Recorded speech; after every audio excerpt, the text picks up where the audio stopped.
Jaqui joins us now in our letter from Australia. Jack, Happy New Year to you. Love to hear from you. Hey, lovely to hear from you too. Hope you had a good one. It was relaxing. I think that's the only thing that I can describe. If having 3 teenage children at home over the Christmas holidays could be described as relaxing. Yeah, I think that's probably exactly right. Saw some of your posts. There you are. They're all going back to university or school in the next couple of weeks. So well, then the relaxation will start. Hey, Yes. just quickly, I'm interested. Oh, by the way, the wine's on its way to you now. By the way, the wine arrived. Yesterday. Fantastic! Well done. Woohoo, thank there you go. so much. No, well, no. I've promised it to you over 2 years. I've pretty late delivery, I have to say. Hey, but it got here, Yeah, no, very impressive. No, that's very good. No, thanks. Listen, Jack, one of the things that I was surprised by is that Australians have a sort of schizophrenic attitude, if that's the right word to describe it, around your National Day as much as New Zealanders do with Waitangi Day. And you have something called Australia Day, in 2 days' time, on January the 26th. Correct. Explain to me what the problem is.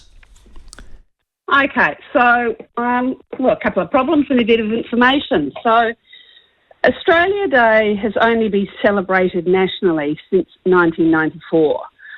Prior to that, it was celebrated in different states on different days.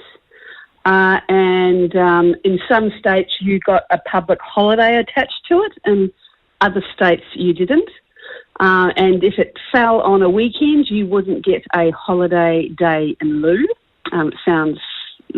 Anyway, so that's part of the challenge. So the significance of the 26th of January is when the First Fleet arrived in what is now where the Opera House is. So for the Aboriginal people, that day that, inverted commas, the British landed on Australian soil and claimed it as their own, they refer to as Invasion Day. Is that Captain Cook who arrived in Sydney? Right, okay, yeah. Well, no, it was it's awful, Philip. It was Philip. Oh, yeah. God, I should know my Australian history. No, so Philip Cook actually travelled all around Australia in the late 1700s. But it's when they kind of landed and planted the flag and said, Sydney's Sydney and here we are and we're going to stay. So for the Aboriginal people, it is a day, some Aboriginal people refer to it as Invasion Day. So it's controversial from that point of view. And given Australia's view in relation to the voice and the vote, this is really the first kind of, it's top of mind for a lot of people. And Australia Day actually first happened, I was watching something on the news, as a kind of World War I, let's bring the country together exercise. So it hasn't been part of our culture forever. It's a function of somebody choosing a particular day, and in 1994 the whole country kind of made it the day. And of course Australians love a public holiday because they've got so many of them. So any excuse for a party and a public holiday. Right. So, but there's. Yeah, but you could make the same criticism could be made about Waitangi Day too, because that's a relatively recent invention in New Zealand too. And if you remember rightly, and you probably do, it got changed to New Zealand Day there for a wee while, and then changed back. Yeah, so a recent poll's just come out, and I'm reading it now, that support for Australia Day has leapt from 47% to 61% over the last 2 years. So. And I think a lot of that has to do with a flow-on from the voice referendum. So in fact, there's more Australians that support Australia Day now than there were 2 years ago. And why? Okay, I understand the argument, but why would the failed referendum lead to an influx of people saying? Is it because?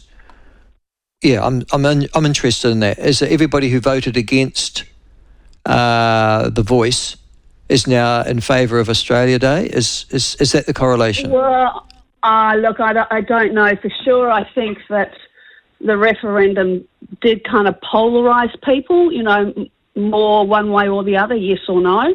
And I think many Australians want to feel proud to be Australian, and kind of this is their way to do that. I don't know the ins and outs of the survey. I haven't read it completely yet. And there's a very good Meat and Livestock Australia here run a advertising campaign every Australia Day promoting eating lamb.